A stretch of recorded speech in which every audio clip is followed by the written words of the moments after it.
sa akin. Sapagkat ako'y maamo at mapagpakumbabang puso, at masusupungan ninyo ang kapahingahan ng inyong mga kaluluwa. Sapagkat malambot ang aking pangako at magana ang pasal. So yun lang po yung mga kapatid sa panahon na tayo nakakaranas na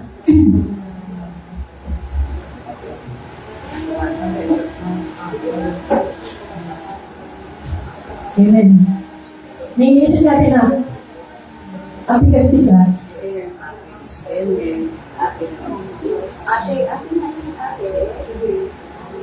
Pero ito lang yung lagi natin alam natin sa pangako niya. Yung Mateo, chapter 11, verse 22. Magsilapit kayo na kayo lahat na napapagalan at nagbibigan ng lumang at tayo'y kanyang papagpahingahan. Amen. So sa oras na ito, upang lubos pa nating lubos pa tayo mag-comfort at maunawaan ang salita ng Diyos ay ihanda na po natin ang ating mga sarili. Pakinggan natin maigi ang kapahayagan ng Diyos sa oras na ito na dadalhin ng kanyang likod. Ngunit bago ang lahat, tinatawagan ko po ang ating kapatid na magpasa ng ating scripture text sa Brother Elmer Duma. Matatagpuan po sa 1 Peter chapter 2 verse 7 to 8.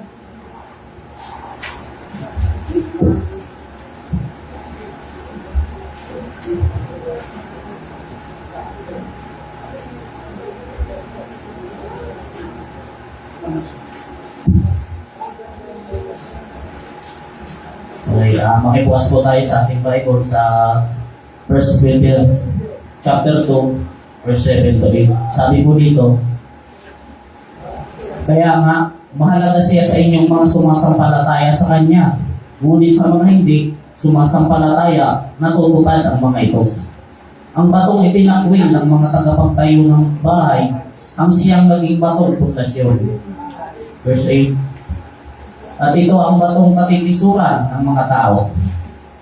Batong ikanadapa nila. Natisod sila sapagkat hindi sila sumunod sa salita ng Diyos. Ganon ang nakatakda para sa kanila. Pumili mo sa inyo.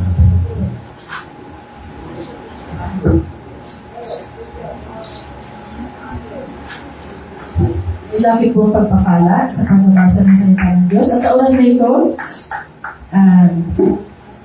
ihanda po natin ang ating pandinig, ang ating mga puso para sa pakikinig ng salita ng Diyos. Focus muna tayo, muna natin pansinin yung ating mga katabi.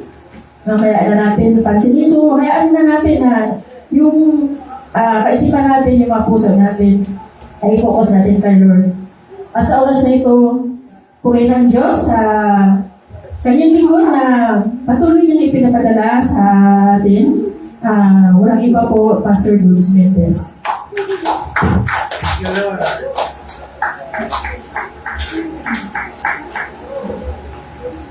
Isang pinagpalang umaga sa lahat ng mga anak ng Diyos. Sabihin mo muna sa katabi mo, kapatid, mapalad ka, kasama natin ang Diyos. Humanda ka para pakinggan ang salita ng Diyos. Amen. Palakpakan natin ang Lord. Hallelujah. So, wow. Pupunta na ako sa conclusion. Hallelujah. Amen. Na-miss ba kayo na doon sa pambungad pa lang ay ang dami ng mga kapahayagan ng Lord. Kung bukas ang ating spiritual na pangunawa, marami na tayong napakinggan na yun ay kung bukas ang ating spiritual life ay ito ang maghahatid sa atin sa katatagan. At habang pinapakinggan ko kanina ang mga testimony, tama lang na ang mensahe natin ay tumutukoy sa bato. Amen? Dahil ang ating buhay, dati-rati, hinalingkulan tayo sa buhangin. Walang tibay. Amen? Hello? Bakit? hiwalay kay Kristo. Pansinin natin, ang mga taong hiwalay kay Kristo, kahit anong pagsisikap niya sa buhay, lagi pa rin balisa. Amen? Hello? Ang mga taong hiwalay kay Kristo, kahit maraming pira, hindi pa rin makakatulong. Amen? So, pansinin natin ang pag-aralan natin sa araw pong ito. Nasa second quarter tayo ng ating mensahe na nais ipahatid ng ating Panginoon. At ito'y pinamagatan na contrast between believers and unbelievers. So, dito maunawaan natin at pakinggan natin ng maigi anong pagkakaiba ng mga believers at yung unbelievers. Kinakailangan na sa Christian, maintindihan natin to. Kasi kung minsan, maraming mga Kristiyano ngayon na na magkahalo na mayroong katangian na pagiging believer, mayroon namang katangian na unbeliever.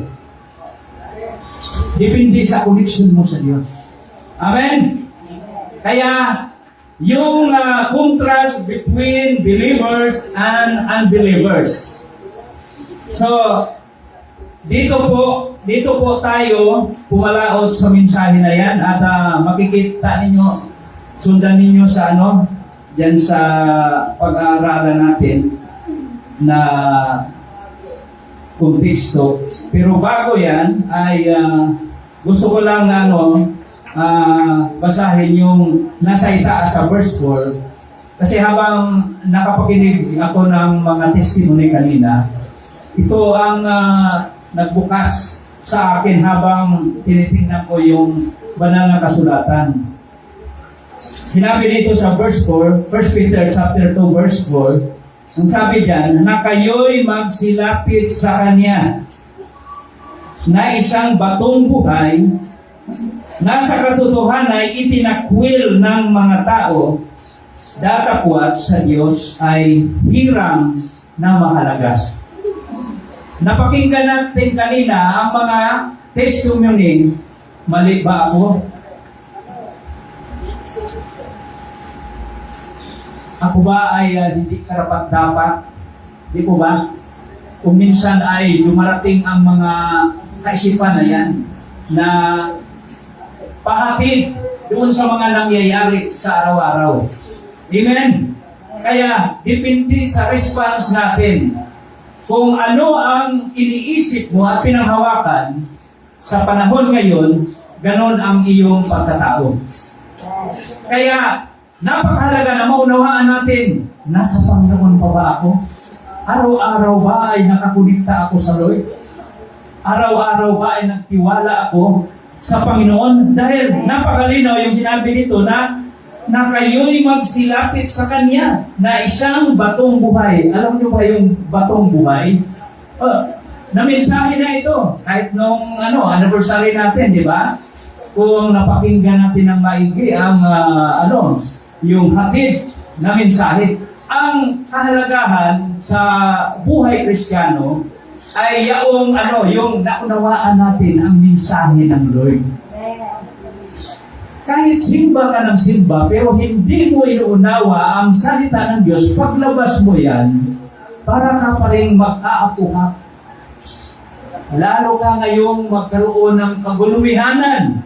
Dahil, sinabi nga sa aklat ng Proverbs, chapter 29, verse 11, sabi doon, na ang isang bayan na walang pangitain o walang kapahayagan ng Diyos, danger, sapagkat siya ay mapapahamak.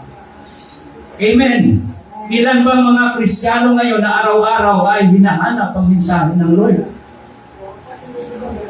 O kabaliktaran, contrast, bilang unbelievers, ang hinahanap sa araw-araw, yung mga message na nanggaling sa kanilang mga boyfriend, sa kanilang mga loved ones, hindi masama na makinig, magbasa tayo ng mga message, lalong-lalo na sa ating mga mahal sa buhay. Pero, How about the message of our living God na siya ang tinatawag na batong buhay at siya ang nagpaanyaya na lumapit tayo sa Kanya. Amen? Kaya marami tayong pagbagsak sa araw-araw dahil aminin man natin o hindi, na-disconnect tayo doon sa batong buhay. Hello? Amen? Amen? Amen ba o aminin? Amen. Hallelujah! Aminin natin, lahat tayo nakaranas ng ganyang buhay. Dahil may purpose. Ika nga. So, sinabi sa 1 Peter na ang ginto upang mapatunayan na ito'y dalisay, pinapadaan sa apoy. Inaalis yung mga dumi. Naiwan ang pagiging purong ginto. Ginagamit yung ginto sa pagpapahayag ng salita ng Diyos dahil ganon din tayo bilang mananampalataya. Ang buhay natin dinadaan sa ilang ng mga pagsubok upang subukin kung talagang nagtitiwala ka ba sa Diyos o nag-alinlangan ka sa Diyos. Dalawa lang kasi yan eh. Amen. Believers, unbelievers. Diba? Dalawa lang yan. Nagtitiwala sa Diyos at hindi nagtitiwala sa Diyos. Wala tayong ibang hahanapin na sinasabi sa Biblia para mapatunayan ang ating katatayuan.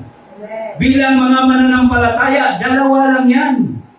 Believers of Christ, unbelievers of Christ.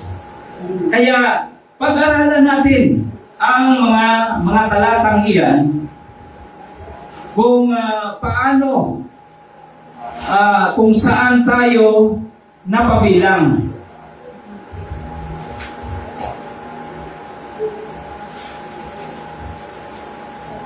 So dito, yan sa verse 7, okay, dalawang verse lang tayo. Sabi ito, sa English, okay, sundan nyo na lang. Unto you, therefore, which believe He is precious, but unto them which be disobedient, the stone which the builders diswallowed, the same is made the head of the corner. Sa Tagalog, sa inyong nananampalataya, siya'y mahalaga. Amen. Take notes. Sa mga mananampalataya, ang batong buhay ay mahalaga. Amen. Sabi dito, datapwat sa hindi nananampalataya, ang batong itinakwil ng nagsisipagtayo ng bahay, siyang naging pangulo sa panulo. Okay. So, ilakip ang pagpapala mula sa salita ng Diyos. Dito sa verse 8, sabi dito, and a stone of stumbling and a rock of offense, even to them which stumble at the word, being disobedient, whereunto also they were appointed. At batong katitisuran at bato na pangbuwal, sapagkat sila ay natitisod sa salita, palibhasay mga suwain, na dito rin naman sila itinalaga. Alam nyo, okay, so, bago natin pag-usapan yan, manalangin muna tayo. Dakilang Diyos, amang makapangyarihan sa lahat, sa pangalan ng aming tagapagligtas, ang aming Panginoong Jesucristo, na siyang bato ng aming buhay. Tunay nga, Panginoon, sa araw pong ito, Panginoon, kami nagpasalamat na binigyan mo kami ng privilege upang mapakinggan ang iyong mga mensahe. Kaya Lord, tunay nga, ibukas mo kami espiritual na pangunawa, paningin at pandinig, at hayaan mo, Diyos, na ikaw ang patuloy na maluwalhati at maparangalan sa aming pakikinig, sa aming pag-aaral sa iyong mga banal na salita. At lakip mo ang pagpapala mula sa mga mensahe na iyong ipahatid sa araw pong ito, Panginoon. Itago mo lamang po ang iyong panglingkod, Panginoon, at ikaw ang makita, maluwalhati at maparangalan. Sa pangalan ng Panginoong Hesus, ito po ang samo ng may panalangin. Amen. Amen. Purihin ang ating buhay na Diyos. So, dito po sa paksa na pag-aralan natin, sa ibang translation, sinabi dito sa 1 Peter chapter 2, verse 7, kaya nga sa inyong sumampalataya, siya ay mahalaga. Ngunit sa mga hindi sumusunod, take note, sa mga hindi sumusunod, sabi dito, ito ay action word, no? Sa mga hindi sumusunod, ang batong tinakwil ng mga tagapagtayo ang naging pangunahing batong panulok. So kung unawain natin, ay, okay, paano natin ito maunawaan? Yung about sa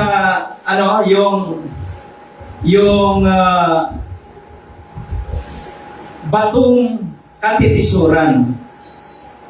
Ang ating bang Panginoon ay talagang siya ay katitisuran, di ba?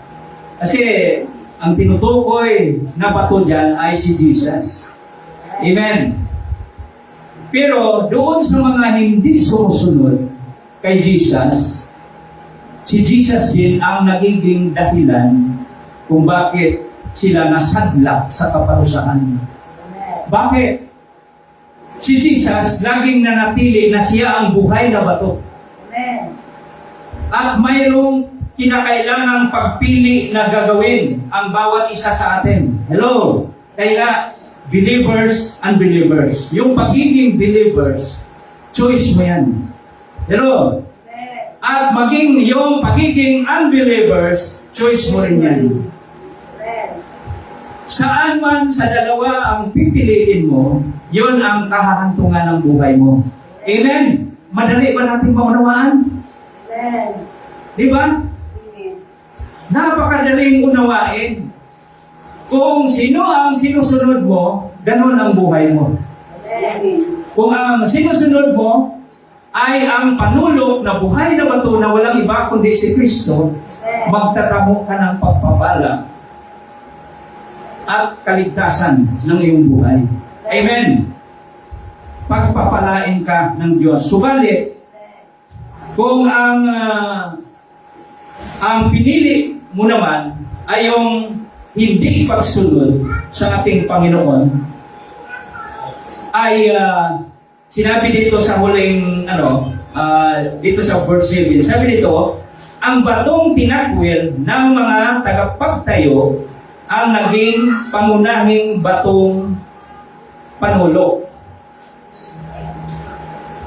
Sinabi dito na yun ang magiging dahilan din ng ating yung tinatawag na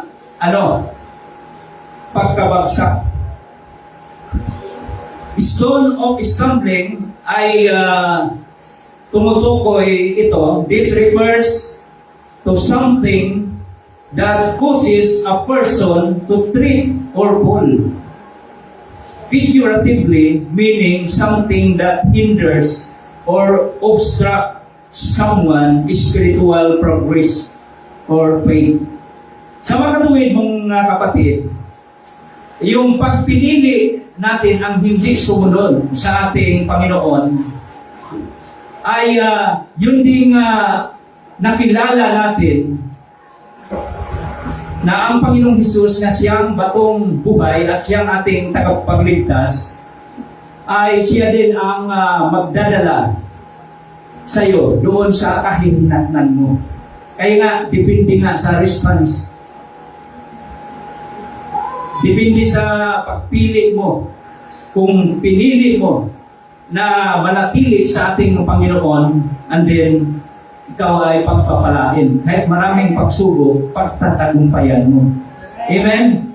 Dahil yun ang halimbawa ng ating Panginoon. Pagbaba niya dito sa lupa, hindi naman siya tumira sa palasyo para sasabihin niya doon na ako ang hari. Paglingkuran ninyo ako. Hindi ganon. Pumunta siya sa lugar na isang lugar na karamihan doon, rampant ang mga makasalanan doon. Yung mga tao na itinakwil ng lipunan, yun ang pinuntahan niya.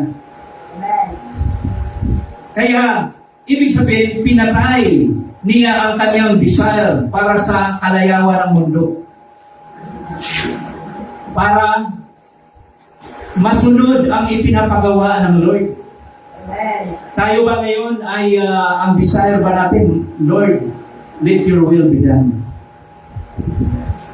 Mahirap yun, kapatid. Sasabihin mo, tapos kinabukasan, nandoon ka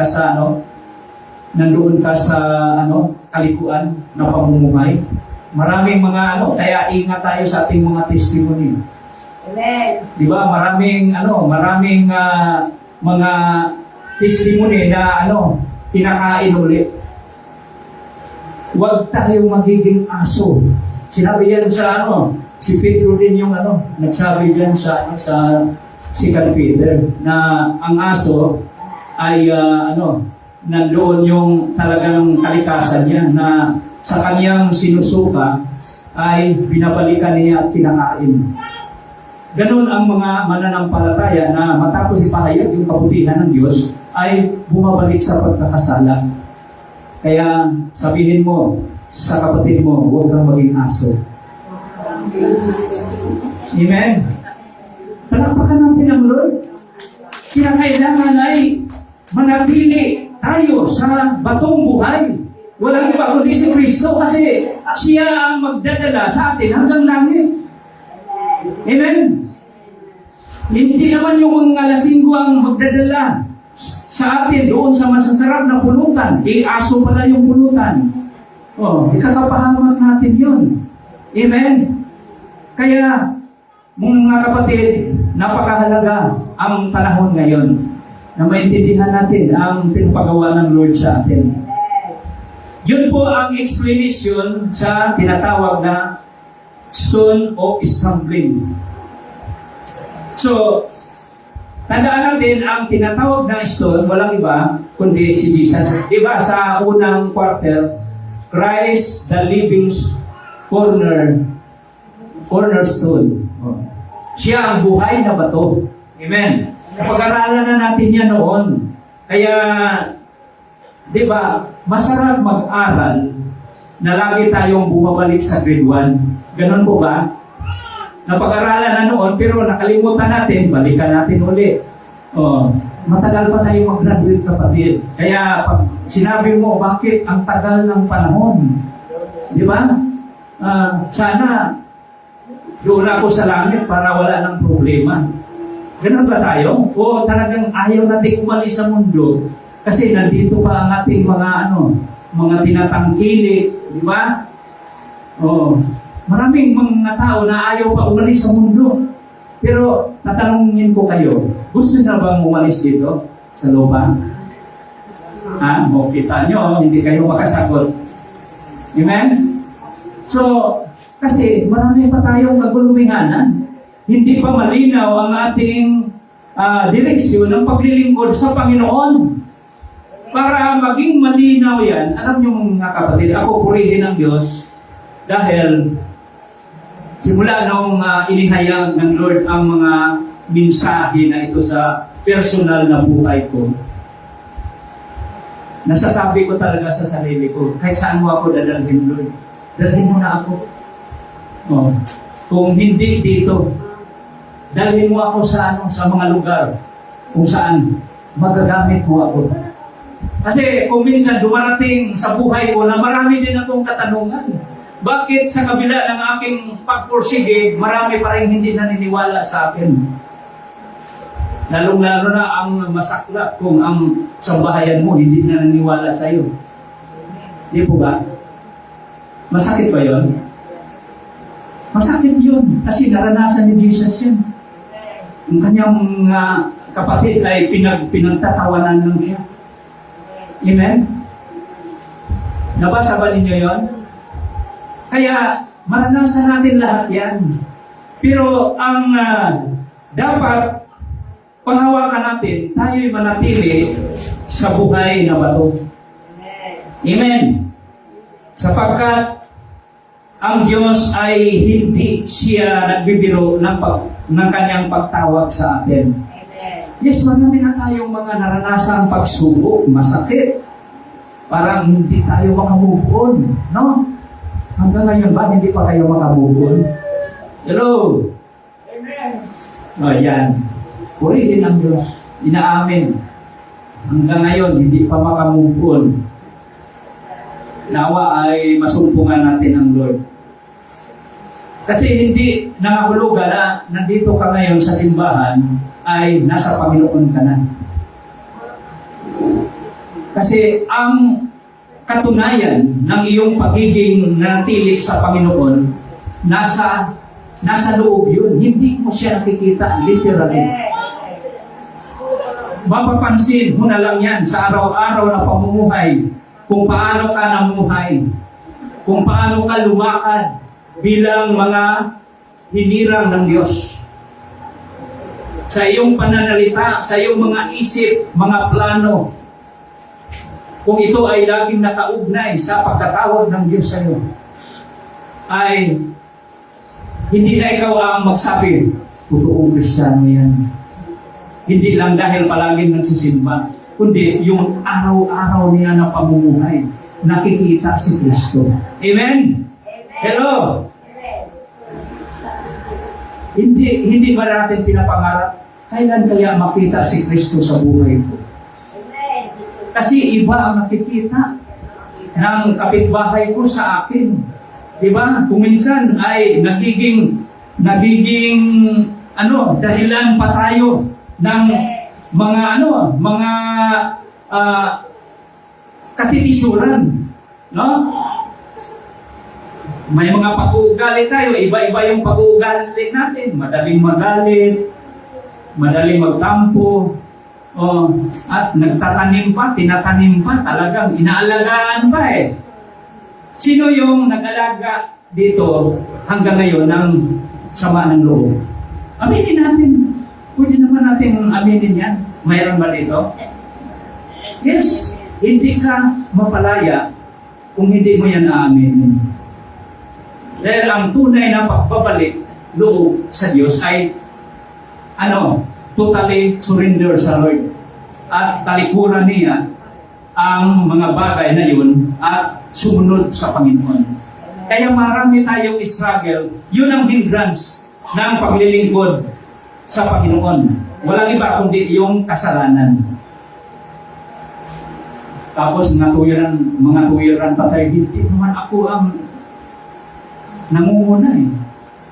Si ganito naman, di ba? Huwag tayong magturo, kapatid. Kasi yung kaligtasan natin, personal itong tinanggap natin mula sa Panginoon. Hindi ito dahil kay kapatid. Yung mga lingkod ng Diyos, ginagamit upang mahaya ang pagliligtas ng Diyos sa buhay mo. Pero, ang Diyos talaga ang humirang sa'yo. Amen? Hallelujah! So, about sa rock of offense,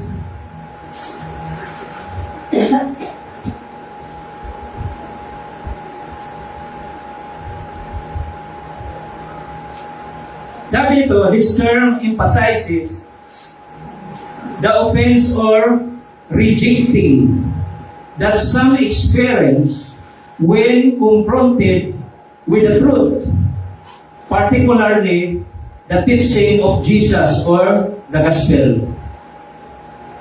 Alam nyo yung kaya para tayong nag-retaliate kung minsan, pagka nakarinig ng salita ng Diyos, naranasan ba natin na, pinapatamaan mo ako ah. Alam nyo, sa aming mga lingkod ng Diyos, bumabasil lang kami kung anong ipinapati na mensahe ng Diyos. Ako, naranasan ko noon, nung sa pinangunan, na hindi ko alam na doon sa pag-preach ko, mayroong nagkaroon ng sama ng loob sa akin kasi pinapatamaan ko raw siya. Which is kung unawain natin, ang salita ng Diyos ay buhay. Kahit hindi ka pa isinilang sa mundong ito, alam na niya kung anong kahinatnan mo. Hello? Amen? Kaya, nakatala sa banal na kasulatan ang bawat kahahantungan ng buhay ng tao. Hello? Believers naman, unbelievers. Kaya nga, kung ano ang kinatatayuan mo ngayon, yun ang kahantungan mo sa huling araw. Marami ng mga kilala sa lipunan, even dito sa bansa natin, na kinuha na ng Lord. At mayroon pang isa na bayani. Diba? Sino ba yun? Yung na namatay na bayani. Diba? Sinura Honor, hindi ninyo alam, parang wala tayo sa showbiz parang hindi nyo nababalitaan. Sinura Honor ay isa sa tinuturing na bayani dahil sa pagiging artista at mga awit. Amen? Kaya doon siya inilibing sa libingan ng mga bayani. Wow! Pag ikaw ay mailibing doon, sikat ka. No? Pero, unawain natin ang buhay. Dahil, naunawaan ko dyan sa sa pagbabasa ko ng Biblia na ang tunay na bayani, yung mga mananampalataya na namatay sa kanyang paglilingkod sa Panginoon. Yun ang bayani. Dahil ang pagiging bayani niya, hindi lang dito sa lupa, maging sa harapan ng Diyos, sa kalangitan. Amen? Nagnanais pa kayong maging bayani? Ayaw nyo ata. So, nasain natin na tayo ay sumunod sa ating Panginoon na siyang batong buhay.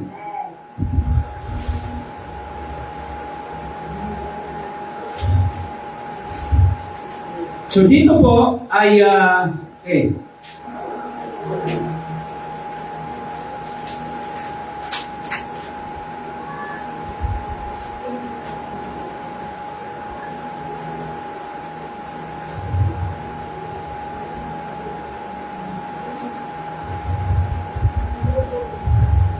so naunawaan natin dito sa sa 1 Peter chapter 2 verse 7 yung pagkakaiba ng believers and unbelievers. Malinaw na sinasabi diyan yung mga mananampalataya, yung totoong mananampalataya sa ating Panginoong Hesus, sila yung tinutukoy ng mga believers.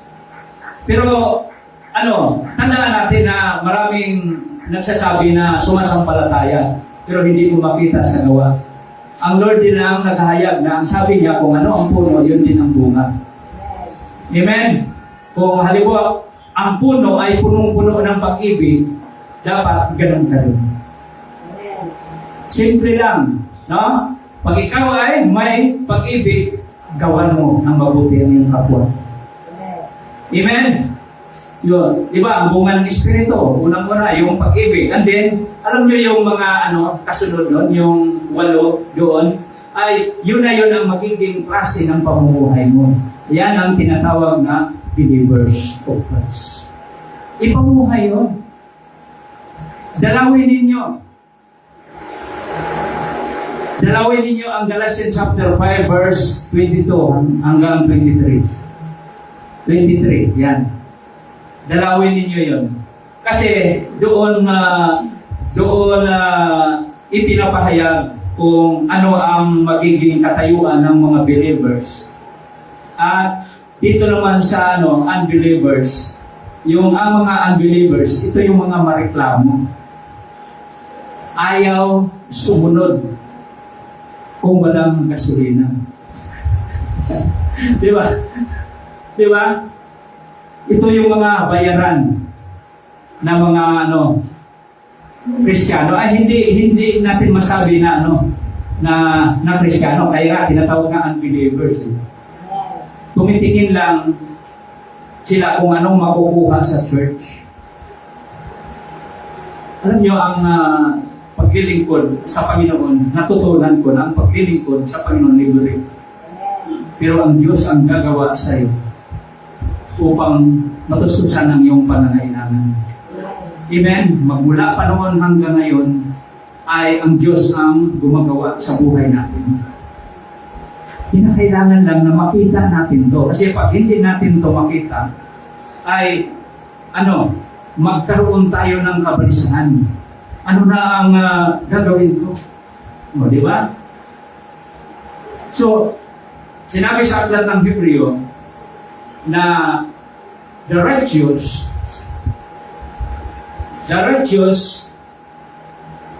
ay nabubuhay sa kanyang pananampalataya. Kaya kung ikaw ay inari ka ng matuwid sa harapan ng Diyos, mabuhay ka sa pananampalataya dahil si Jesus mismo ang tutugon sa iyong pangangailangan.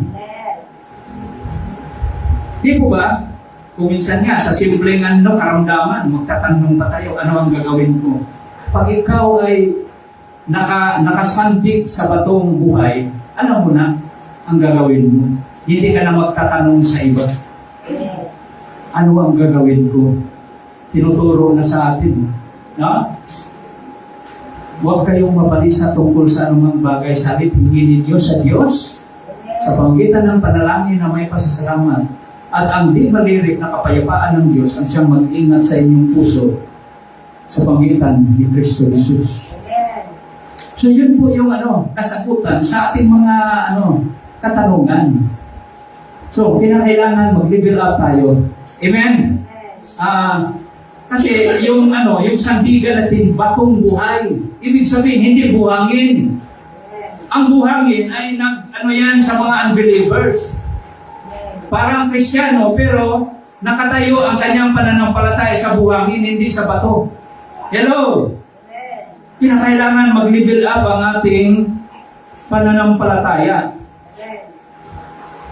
Sabi dito, stone of stumbling, sabi dito, mayroon pang isang ipinahayag, dito lang naman tayo sa verse 8. Sabi dito na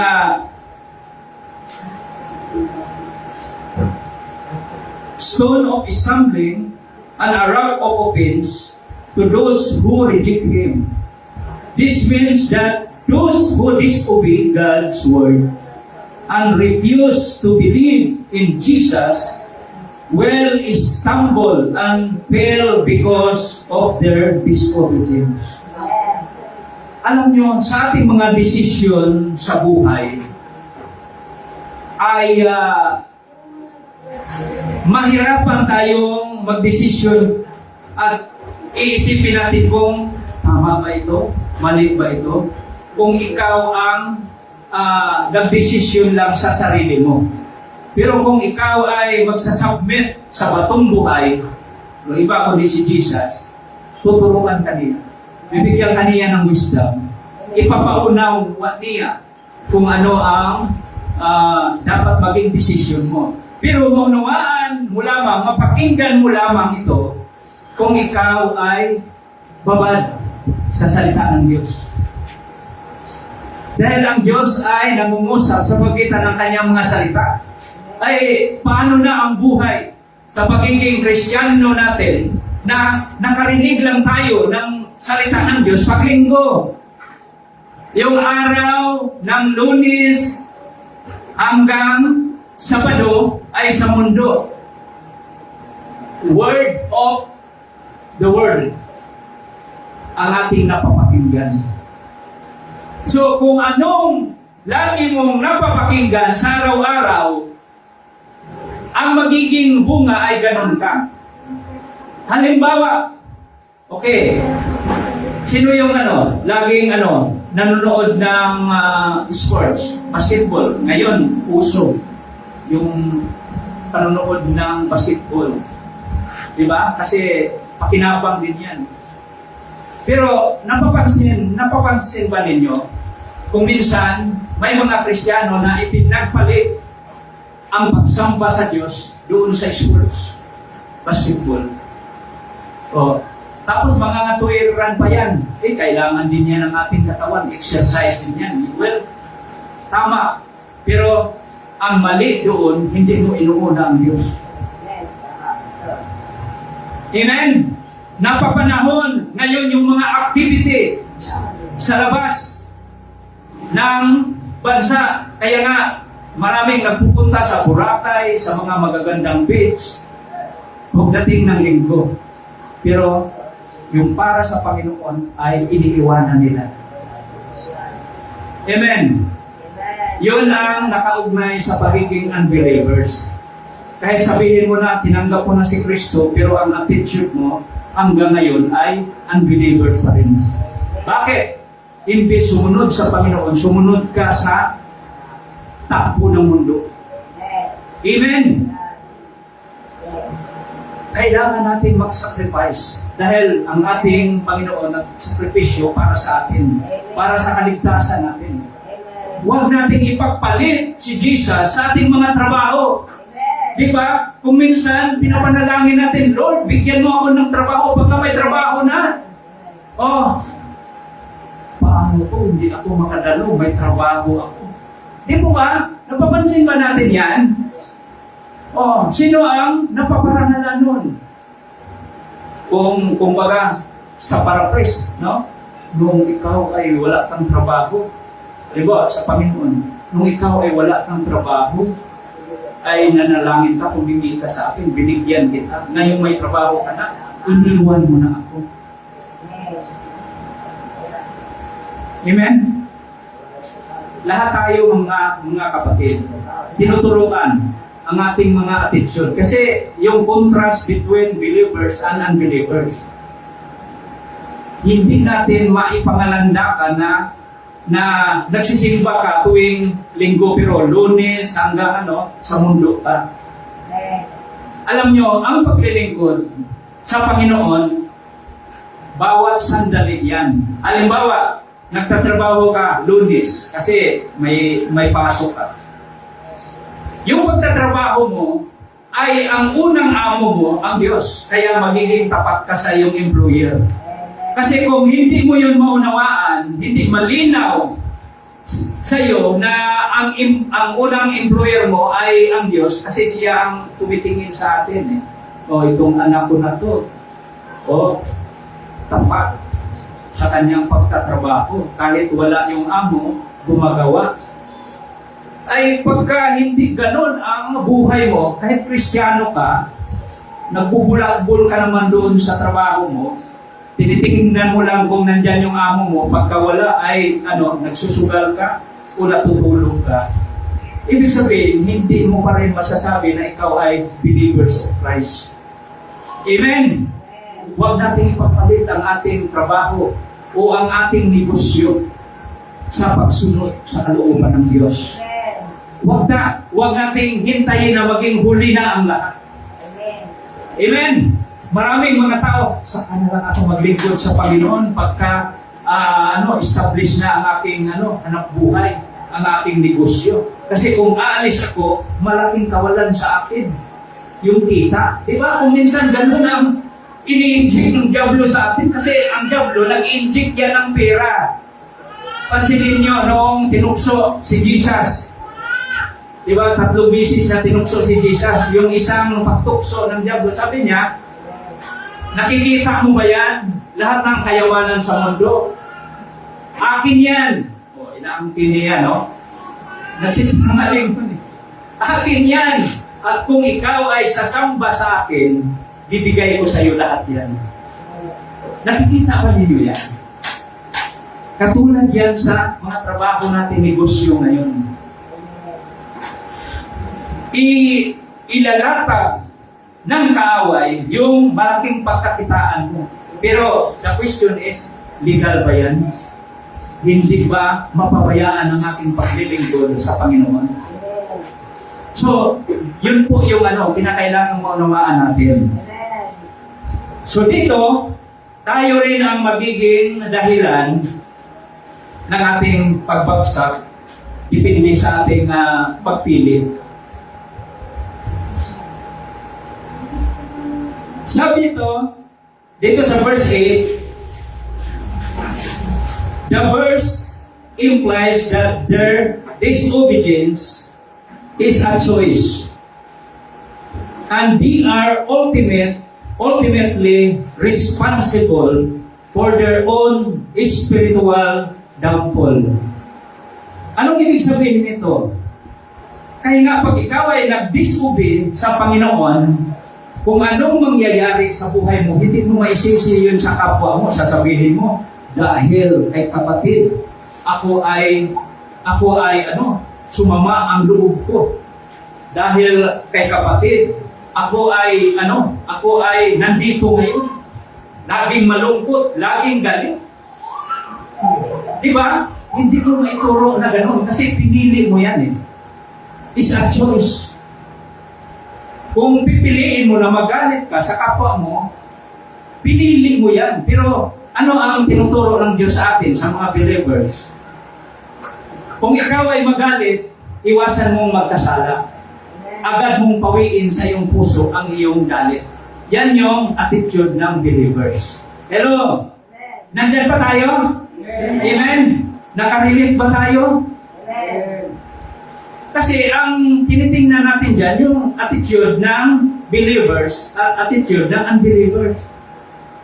Hello? Para paglabas natin sa sanktuaryong ito, ay maunawaan natin kung paano natin ilalagay ang ating sarili doon sa tama. So, sabi nito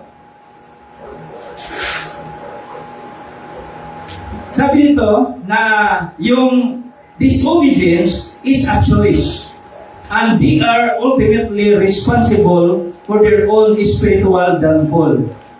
Hindi mo pwedeng idahilan ang iyong kapwa ng iyong pagbagsak sa spiritual. Amen? Hello? Ay nga, narinig ko kanina na yung testimony na dahil sa narinig niya mula sa kapatiran, talagang nag-retaliate yung puso. No? O sige.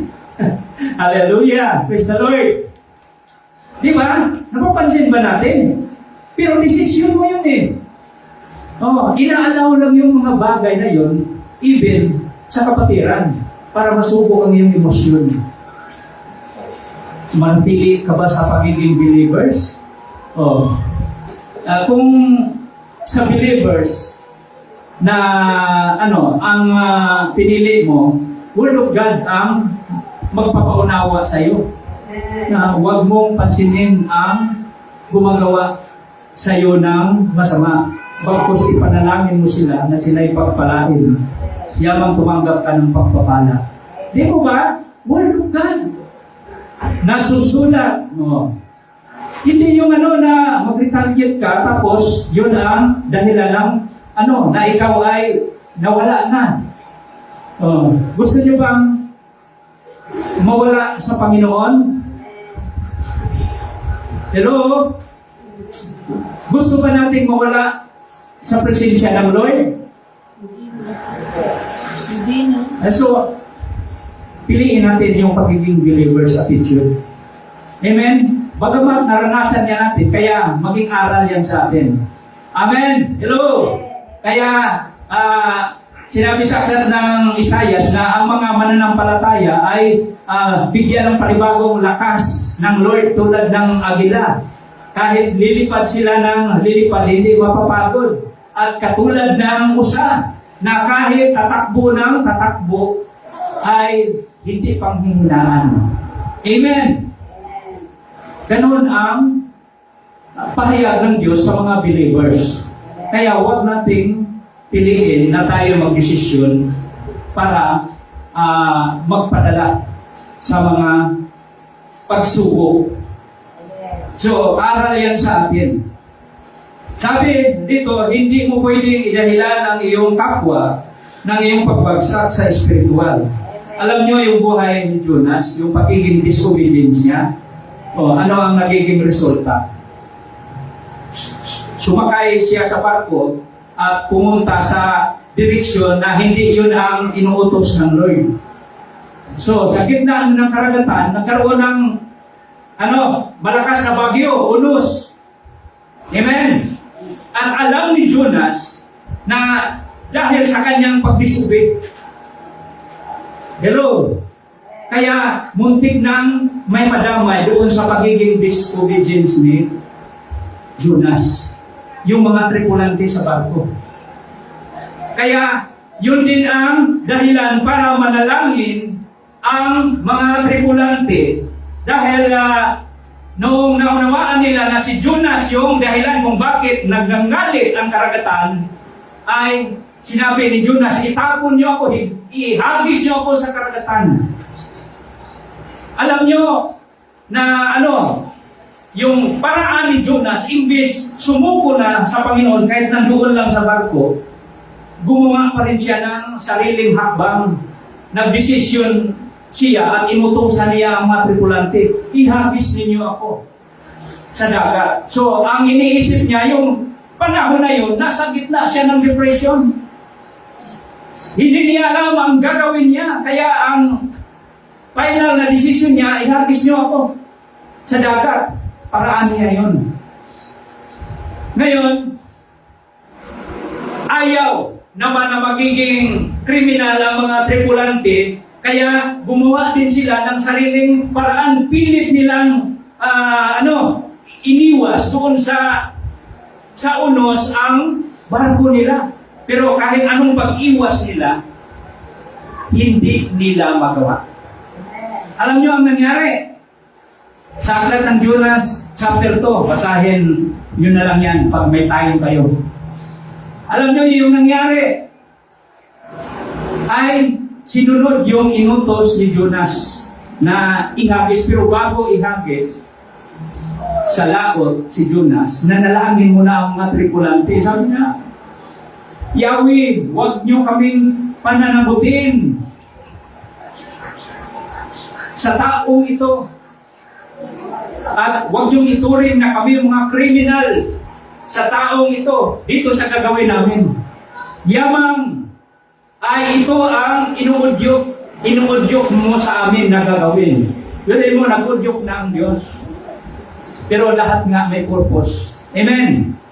Kaya noong hinagis nila si Jonas sa dagat, tumigil yung unos. Tumigil yung bagyo.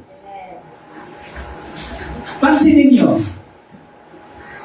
kung sila ay hindi lumapit sa Diyos, lahat ng distraction maranasan nila. Hello? Dahil sa decision, no? Yung disobedience, yung pagiging unbelievers, ayaw sa plano ng Diyos, ayaw sa kalooban ng Diyos, may sariling disposition. Pero yun ang nagiging sanhe upang magkaroon ng matinding distraction. So,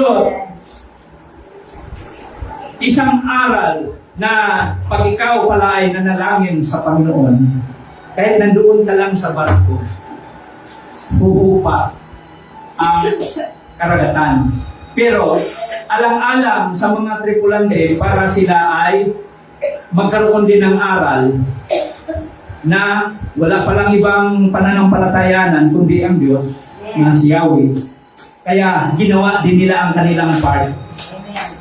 At akala naman ni Jonas, mamamatay na siya. Na makalimutan na lang siya, pero alam niyo ang Diyos na hinanda na rin ng Diyos kung ano ang kahilat na ni Jonas. Bagamat nag-disobey si Jonas, ay nakahanda na pala yung malaking isda Pagkahagis na ganun, akala ni Jonas, tapos na ang bagyo. Tapos na ang unos. Pero hindi niya alam, mayroong nag-aawang sa kanya na mas lalong mapanganib. Noong pagkahagi si Jonas sa karagatan ay nilamon siya ng dambuhalang isda. Pag ikaw ay nasa loob ng katawan ng isda, malayo yung 24 hours, mamamatay ka kasi malason ka. Pero nyo, ang Diyos, kahit sa ating mga pag-discovery sa Kanya, ay nais niya na manumbalik tayo sa Kanya. Gawin natin ang ipinapagawa ng Diyos. Huwag natin hintayin na maranasan natin yung mga distraction sa buhay. Yung, alam nyo, yung kinatatakutan natin na karamdaman. Pag yung kinatatakutan mo na karamdaman ay hindi mo ibinigay sa Diyos, doon ka rin dadalhin sa kinatatakutan mo. Pansinin mo yung mga taong kinataningan na ng buhay, pero nagtiwala sila sa Diyos. Sumusunod sila sa Diyos.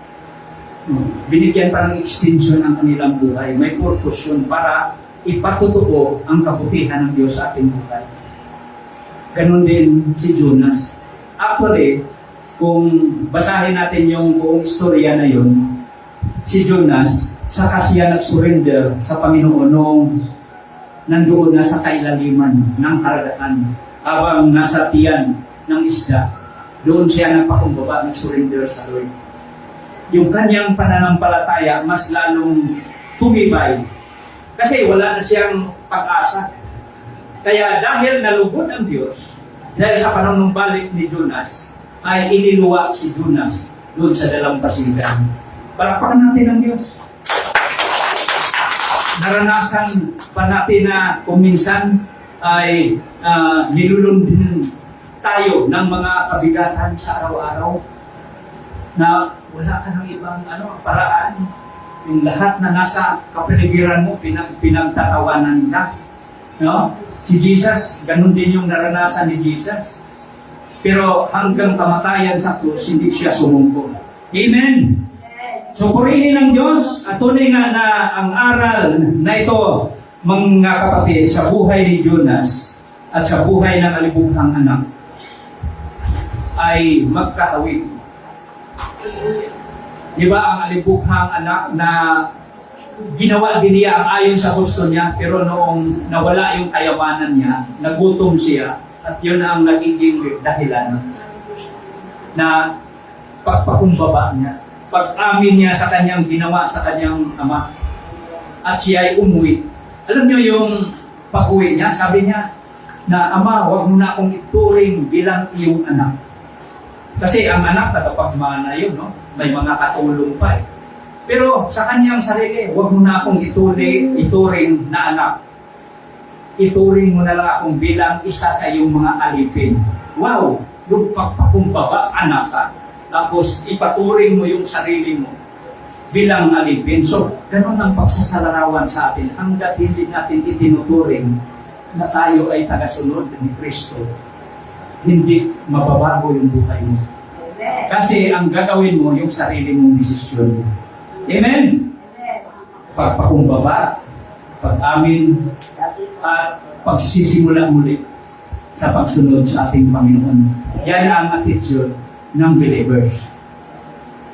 Yung attitude ng unbelievers, yung unang mga nangyari sa buhay natin na hindi natin kinikilala ang Diyos.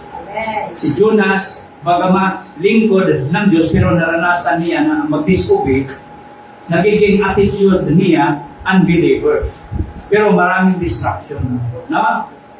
Kamatayan. Alam niyo yung nangyari ni Jonas at saka ng alibughang anak, parehas sila na itinuturing na namatay, ngunit nabuhay. Amen? Nawala, ngunit nasumpungan. Gusto mo ba na masumpungan muli sa Panginoon? Kinakailangan na ibigay mo ang buong buhay mo at pagtitiwala sa ating buhay na Diyos na siyang batong panulukan ng ating buhay. Purihin ang Diyos, tayo manalangin. Dakilang Diyos na makapangyarihan sa lahat sa araw kong ito, Panginoon, kami nagpasalamat sa walang kapantay na biyaya mo sa aming buhay, Panginoon. Bagamat hindi kami karapat-dapat, Panginoon, subalit hanggang ngayon, Panginoon, nandyan ang iyong habag, ang iyong biyaya, Panginoon, ay laging nakalaan sa amin, Panginoon. Kaya Lord, sa umagang ito, kung mayroon man dito ng mga anak mo, Panginoon, na nagulumihanan, Panginoon, Lord, ipuin mo sila. Lord God, akbayan mo sila ng iyong presensya, Panginoon. At sila, Panginoon, ay mangusap ka. At ikaw ang Diyos na magbigay direksyon sa kanilang buhay kung paano sumunod sa iyo ng tunay, Panginoon.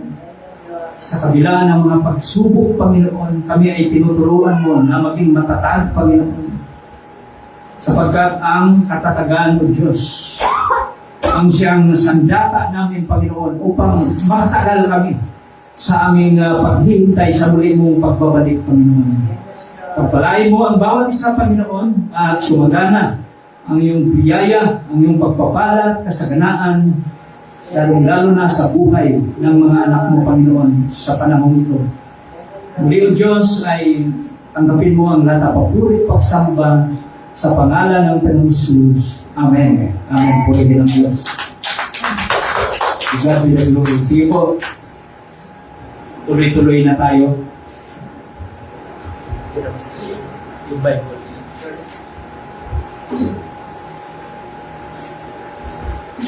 So, ngayon po ang unang linggo, ang ating pag-alaala sa ginawa ng Diyos doon sa krus ng Kalbaryo. So, ito po yung ating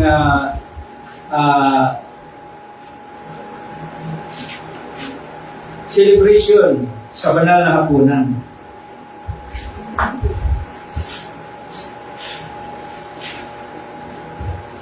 Pwede yan mo sa session mo ito ang tinapay na pagkain.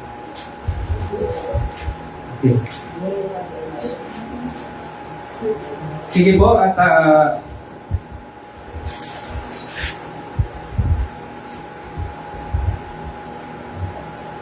panalangin natin ang mga instrumento ito. Ang katas ng ubas na sumisimbolo sa banal na dugo ng ating Panginoon Jesus na nabubulod sa krus ng Kalbaryo dahil sa ating mga kasalanan. At ang biskuit na ito, yung Skyflakes, na pinagpira-piraso natin na sumisimbolo sa katawan ng ating Panginoon Jesus na nasugatan ng dahil sa kanyang pagmamahal sa atin. Tayo manalangin. Nakilang Diyos na makapangyarihan sa lahat, sa umagang ito, Panginoon, aming pinagpasalamatan ang mga instrumentong ito, Panginoon, ang katas ng ubas na sumisimbolo sa iyong dugo at ang tinapay na sumisimbolo, Panginoon, sa iyong banal na katawan, Panginoon, na nabayubay sa krus. Dalangin namin na ito yung basbasan at magdulot ng panibagong buhay at kalakasan, Panginoon. Katatagan, Panginoon, ang aming pananampalataya sa iyo, Panginoon. At lagi kaming magnanais na patuloy na sumunod, sumamba sa iyo. Ito po ang samo namin panalangin sa pangalan ng Panginoon Jesus. Amen. Sige po, at ipamigay na muna natin habang sinasabayan natin ang awitin. Ito ang tinapay ng buhay.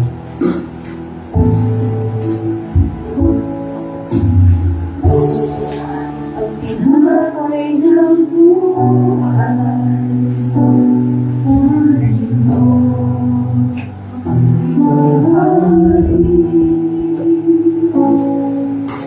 ito ang tinapay ng buhay, kanin mo, mais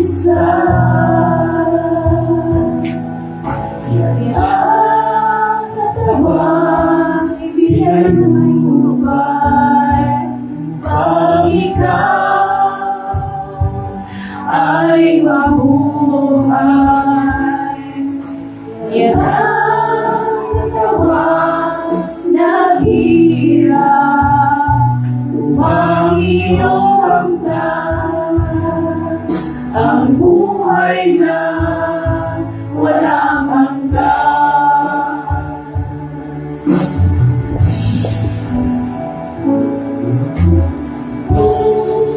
Ang sanang bagong tipan, inumin mo ang iyong langit. Ito ang sanang bagong tipan, inumin mo ang isa.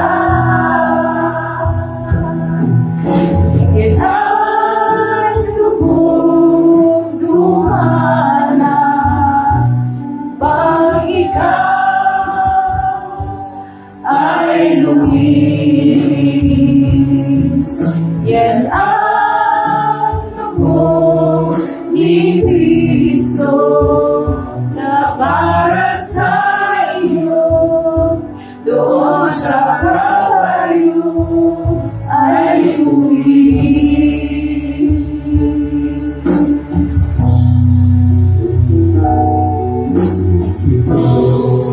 ang tinapay ng buhay, kanin mo mahihain.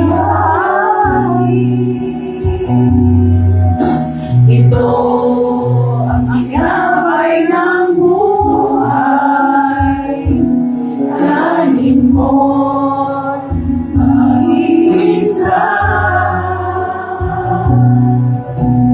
Ang katawang ibinayubay upang ikaw ay mabuhay.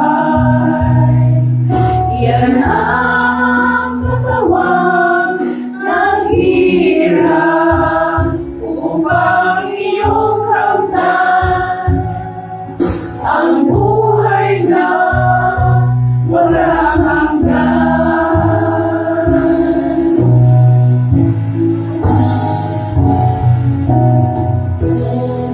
Ang tinapay ng buhay, ito ang sanang bagong iwan. Yan ang katawang napayuhan. Yan ang dugong itinigis. Ito ang aking patunay. Ako'y kasama ng bahay. Ito ang aking ipahayag na magpapalik si Jesus na buhay. Ang katawang ibinayuhay upang ikaw ay mabuhay. Yan ang katawang naghirap upang iyong kamtan ang buhay na walang hanggan.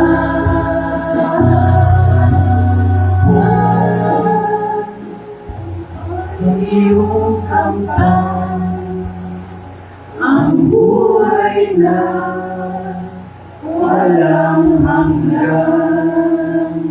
Amen. Hawakan natin ang mga instrumento ng dugo at katawan ng ating Panginoon Hesus. Ang habag ng Panginoon ay isang taimtim na pagpapahayag ng kamatayan ng Panginoon hanggang sa kanyang muling pagparito. Isang pag-alaala sa kagandahang loob ng Diyos na sa pamamagitan ng kanyang mabiyayang pagpapatawad sa ating mga kasalanan. Ito ay hindi lamang isang ritual, na ginagawa ng Iglesia, kundi ito ay isang pagsunod sa utos ni Jesucristo na ating Panginoon. Hindi nito napapatawad ang ating mga kasalanan, subalit sinasalamin nito ang bagong tipan ng pakikipag-ugnayan natin sa Diyos sa pamamagitan ng kamatayan ni Jesus sa krus ng Kalbaryo. Ito rin ay isang mahalagang pagpapakita ng ating pakikipag-isa sa katawan ni Kristo, ang Iglesia. Ang babala ni Apostol Pablo ay magsisilbing paalaala sa atin na ang habag ng Panginoon ay isang gawaing pinag-iisa, hindi pinagbabahabahagi ang mga mananampalataya kay Kristo. Maaring ipinapaalala ni Apostol Pablo na ang habag ng Panginoon ay isang banal na gawain at dapat igalang ang pakikibahagi rito ang pakikibahagi rito ng hindi nararapat ay magbubunga ng hindi maganda. Ang hindi nararapat na pagtanggap at pag-inom sa mga elemento ay isang kasalanan sa katawan at dugo ng ating Panginoong Hesus.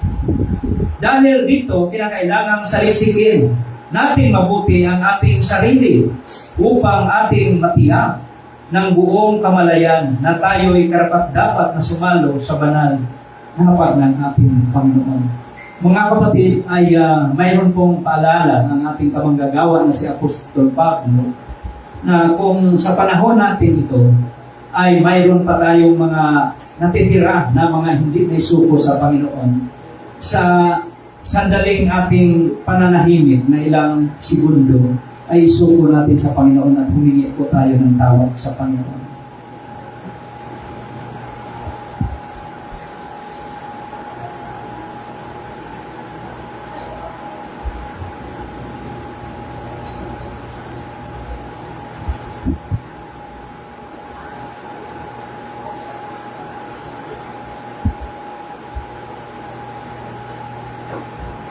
Aming Diyos, salamat Panginoon. Sapagat ikaw mula sa iyong luklukan ay ikaw ay nakatunghay mula sa sangkalamitan. At tinitingnan mo kami, Panginoon, at alam mo ang aming mga buhay, O Diyos. Kaya sa umagang ito, Panginoon, salamat po, Diyos, sapagat ikaw ay Diyos na lubhang mahabagin, Panginoon, at ikaw ay nagpapatawad sa amin, Panginoon. Kaya salamat po, Panginoon, sa karapatan namin upang makibahagi, Panginoon, sa banal na hapunan na ito, Panginoon. Sa pangalan ng Panginoon Jesus. Amen. Sige po, hawakan natin ang tinapay ay itaas natin. Tayo manalangin.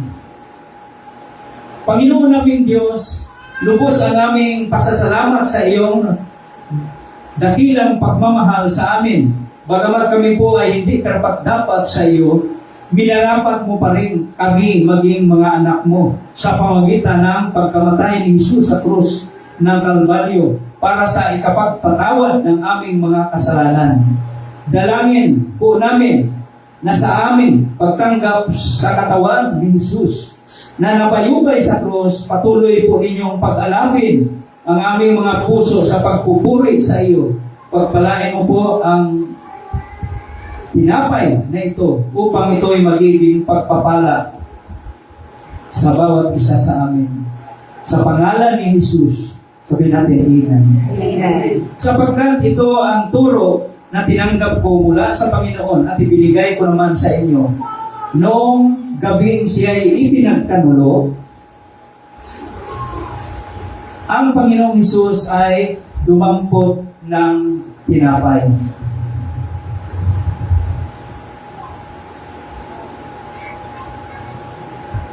Nagpasalamat at pinagpira-piraso iyon. At sinabi, ito ang katawan na inihandog ko para sa inyo. Gawin niyo ito bilang pag-alaala sa akin. Tanggapin natin ang tinapay na ito na sumisimbolo sa katawan ng ating Panginoon Jesus.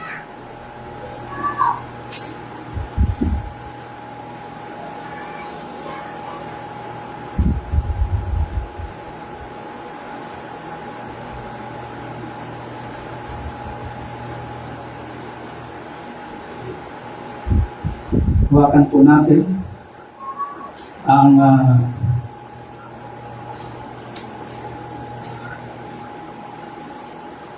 kubita na naglalaman sa simbolo ng dugo ng ating Panginoong Hesus at muli tayo ay manalangin. Panginoon naming Diyos, kami po ay nagpapasalamat din sa iyong kaloob na buhay.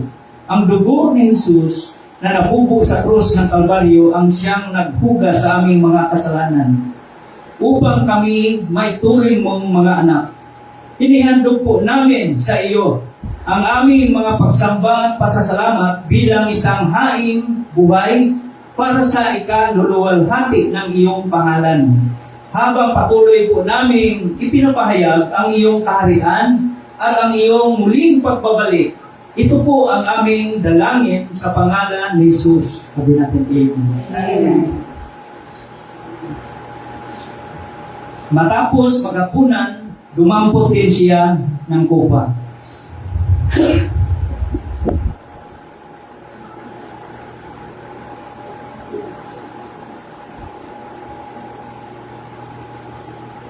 At sinabi, ang kupang ito, ang bagong tipa na pinagtitibay ng aking dugo. Tuwing inumin ninyo ito, gawin ninyo bilang pag-alaala sa akin. Sapagkat tuwing kakain kayo ng tinapay na ito at iinom sa kupang ito, ipinapahayag ninyo ang kamatayan ng Panginoon hanggang sa kanyang muling pagparito. Tanggapin po natin lahat ang simbolo ng dugo ng ating Panginoon si Kristo.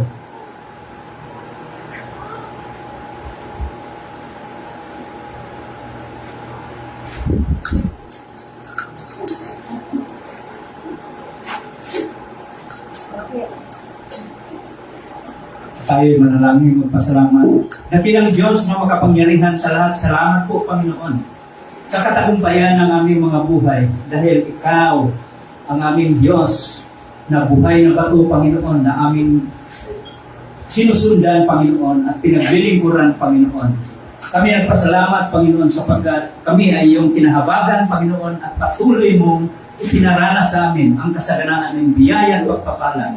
Kaya, bawat isa, Panginoon, ay tanggapin ang lahat ng pagmamahal mo, Panginoon, at ang iyong pagpapatawad, Panginoon. At habang kami naghihintay sa muli mong pagbabalik, Panginoon, ay patuloy naming ipahayag, Panginoon, ang iyong paghahari. Salamat po, Diyos, at ito po ang sama namin panalangin sa pangalan ng Panginoong Hesus. Amen. Praise the Lord.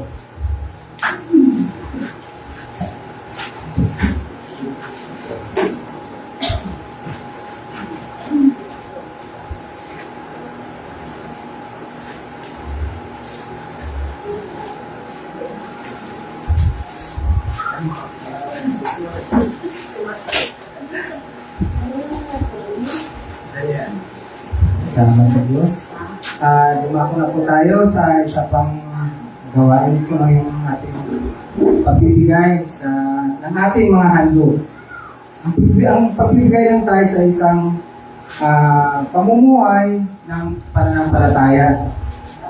Yan, ang bawat handog natin ay isang pagpapalang mula sa Diyos. Siya yung lahat nagbigay sa atin. Kaya bilang bahagi lang nun, ang ibabalik natin sa Kanya. Ang lahat ng kung anong meron tayo, ay yan po ay galing lahat sa Diyos.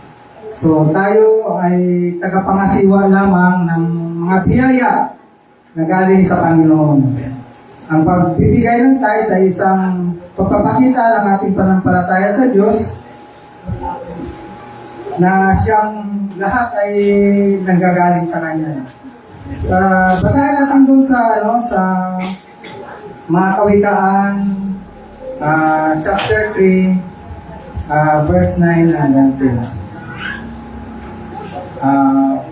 Parangalan mo si Yahweh sa pamamagitan ng iyong mga kayamanan at mula sa iyong pinakamainam na ani. Siya ay iyong handugan. Sa gayoy, kamalig mo ay lagi nang maaapaw, sisiglan ng inumin ay hindi matutuyuan. So yung pagbibigay po, yung paghahandog po kaya, may katapat yan na pangako din na galing sa Panginoon. Yung pangako niya, yung kamalig mo, yung mga produkto mo, yung mga income mo, ay yun nga, aapaw, no? Kamalig mo ay lagi nang aapaw. At ang sisigla ng inumin ay hindi matutuyuan. Amen. So yun yung mga pangako ng Diyos na hindi ka talaga papabayaan, hindi ka iiwanan sa anumang sitwasyon ng iyong buhay. Amen. So ipagpray natin ang ating mga handog. Dakilang Diyos, Ama, na makapangyarihan sa lahat, may lalang ng langit at ang lupa, sa pangalan ng Panginoong Yesus. Ama, maraming salamat, Panginoon, sa mga biyaya na pinagkaloob mo, Panginoon, sa amin, Panginoon Lord God. Sa araw-araw naming pamumuhay, Lord, tunay na, Panginoon, na aming inaamin, Panginoon, na pagka wala ka, Panginoon, sa aming buhay, Panginoon Lord God, wala kaming magagawa, Panginoon. Itong lahat, Panginoon, nang meron kami, Panginoon Lord God, ito'y lahat galing sa iyo, Panginoon. Pinakatiwala niyo lamang, Panginoon, sa amin upang bahagi, Panginoon, sa aming kapwa, sa aming mga kamag-anak, Panginoon Lord God, tagapangasiwa lamang kami sa iyong mga biyaya, Panginoon. Lord, pagpalain mo po, Panginoon, ang mga biyayang ito. Marapatin mo, Panginoon, ang aming mga puso, Panginoon, sa mga handog na ito, Panginoon Lord God.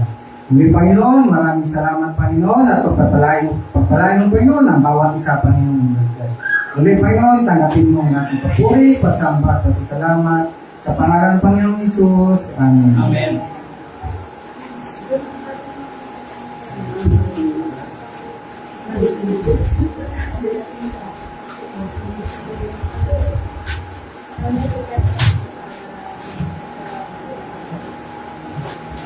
Sa atin pong announcement, yun, resume na po yung second worship service natin mamaya sa Greenwood. So, sa buwan ng April ay buong buwan po walang gawain doon. So, mamaya po, resume na po, 4 o'clock. So, before 4 ay alis na po. Yung mga available po, supportan po natin muli ang ating gawain sa Greenwoods. At ngayon din po, after ng potluck natin ay ang council meeting. So lahat po ng mga council, meron po tayong buwanang pagpupulong after ng ating potluck. And then sa ating po mga gawain, supportan po natin ang ating mga Bible study bukas sa Greenwoods, OBS po. Okay.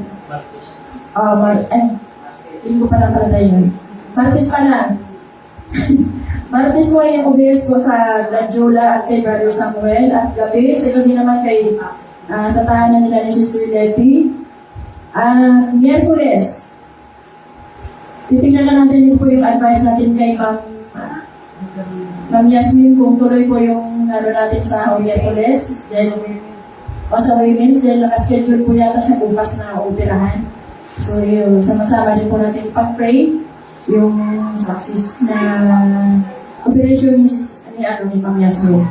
At Wednesday na gabi, yun po yung prayer meeting sa tahanan ng mga matanda. Thursday, men's fellowship. Friday, dito po sa church, ang ating discipleship. At Saturday, nanawagan po ang lahat, natawagan po ang music team na practice po. Supportahan po natin. Pananawagan sa lahat ng mga musician. Practice natin. And then, antayin po natin yung advice ni Ma'am Yasmin kung tuloy po tayo sa kanila or dito. At yun po, kahapon nga pala, meron na po tayong available po ang ating dispatching dito na po sa mga may gusto nyo. Supportahan po din natin ang project ng mga kababaihan dahil ang pusit po niyan ay para sa aming emergency fund. Kung wala na po, wala pahabol, so tayo po'y magtatapos na. Ang muli kong tinatawagan, si Brother Benji para sa aming closing. Di po tayo po ay tumayo.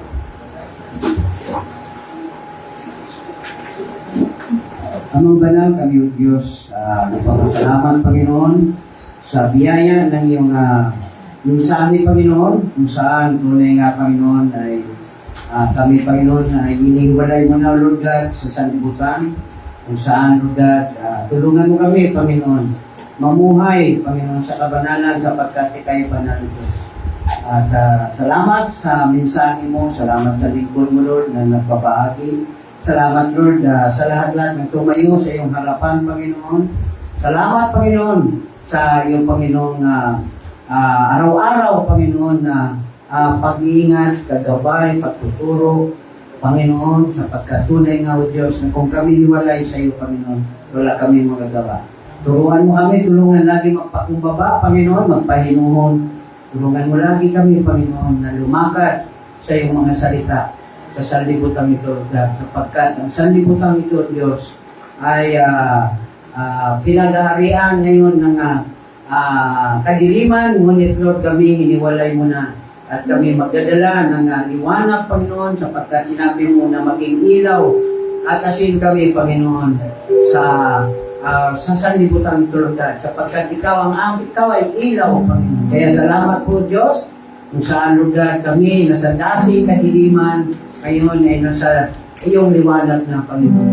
Kaya pagpalain mo, Diyos, ang bawat isa, mananahan kami sa iyong mga salita, hahayo na may kagalakan, hahayo na may katapatan, na maging mabuting halimbawa kami sa aming mga pamilya, sa aming mga kapitbahay, sa aming komunidad, Lord God, maging sa aming bayan, Panginoon, sa aming bansa. Kaya salamat po muli, O Diyos, sa iyong, Panginoong, mga salita, nagbibigay sa amin, Lord God, ng liwanag at pag-asa sa araw-araw, Panginoon. Tunay nga, Panginoon, na ikaw ay malapit nang bumalik, Lord God. Kaya ihanda mo kami, Lord God. Madatnan mo kami, walang lumis kapintasan, blameless, spotless, without wrinkles, Lord God. Muli, salamat po, Ama, sa lahat ng mga ginawa mo. Aawitan natin ang Panginoon. To God be the glory. To God be the glory. To God be the glory. To God be the glory for the things He has done. His love He has made me with His power. He has raised me. To God be the glory for the things He has done.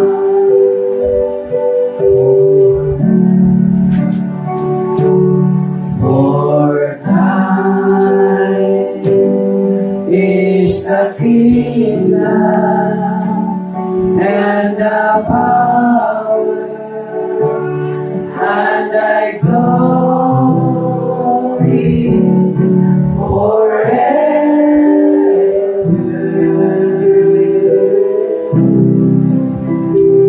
At ngayon, Ama, salamat sa biyaya ng buhay sa pamagitan ng bugtong mo anak namin Panginoong Hesus at ang patuloy na pakikipisan ng banal na Espiritu.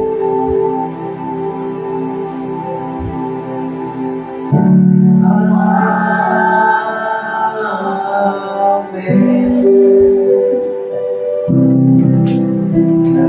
God be the glory. Hallelujah. Salamat sa Panginoon.